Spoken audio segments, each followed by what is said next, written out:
Hi fellow Eagles, it's Laurie here doing the Palace Inquisition for the Eagles Perch. The first question, my first Palace game, posed me somewhat of a problem in that you'll see from my ugly mug that I've been supporting Palace for nearly 60 years and I can honestly say I can't remember that first game. It was, however, in a time before the Beatles, computers, iPhones and the like, in an altogether different world from which we find ourselves today, currently locked down following the coronavirus outbreak.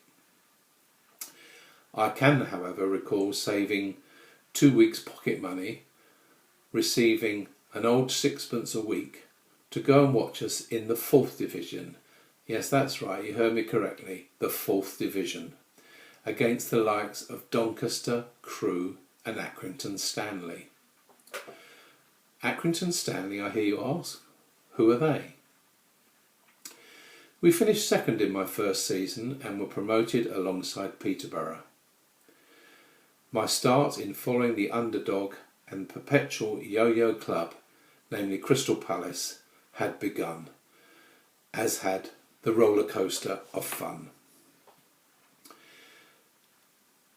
My favourite player of all time would be John Jackson, just one of many decent Palace goalkeepers over the years. There was, of course, Bill Glazier, John Burridge, Nigel Martin, Julian Speroni and Vicente Gaeta.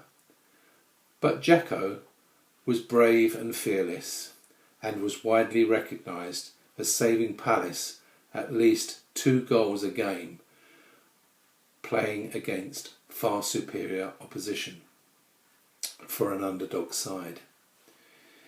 He played at the same time as the late greats Gordon Banks and Peter Bonetti, and but for them would have got more than his one England cap, playing for the England representative 11 against their Scottish counterparts in what was then an annual competitive match between the two sides.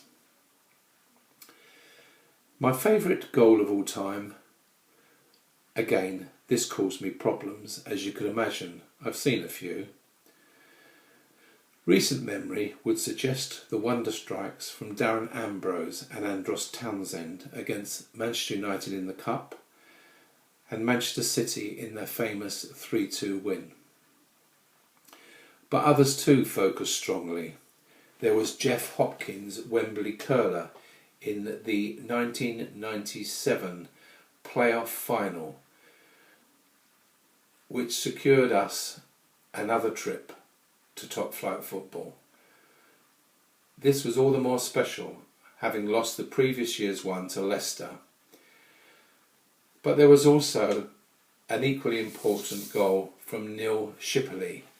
His tapping goal in 2004 against Alan Pardew's West Ham again took us back to the Premiership.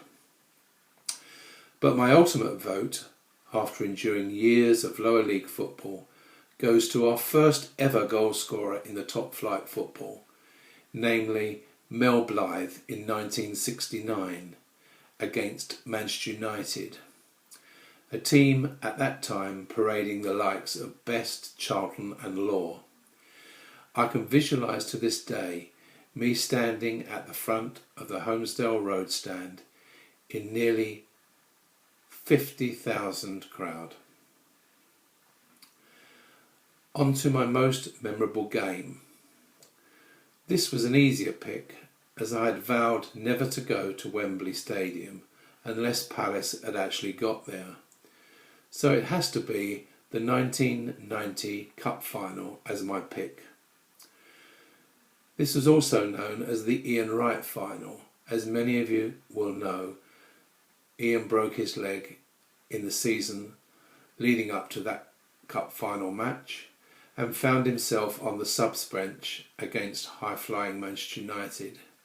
However, he was to come on with dramatic effect, scoring a brace of goals. In fact, Palace were only 7 minutes away from glory, only for Mark Hughes to easily outpace Gary O'Reilly to equalise 3-3 after extra time. A great day out, a memorable day, so near, but ultimately so far. And how many times have we said that over the years? Favourite kit of all time? Many no doubt will go for the diagonal sash, but for me it's the Fly Virgin red and blue striped kit with the red shorts of the late 80s, early 90s, as it seemed that with Richard Branson on board we were actually going places, and perhaps if we had won that cup final replay we could have become the Manchester United of the South.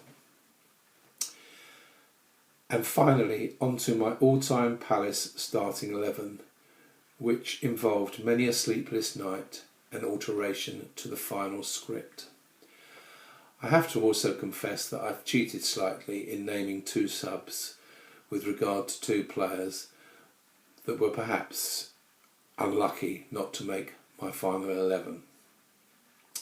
In goal I had John Jackson, on whom I've spoken previously. One of the many Palace goalkeepers, great goalkeepers, making, I believe, 346 appearances for the club. With fullbacks Nathaniel Klein, a bright young right-sided fullback whose future was sadly blighted by injury following his big money move to Liverpool.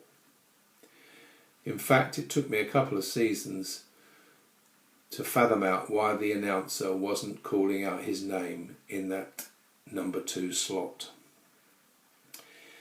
The left back position I give to Kenny Sanson, a key member of the Alison Venables team of the 80s.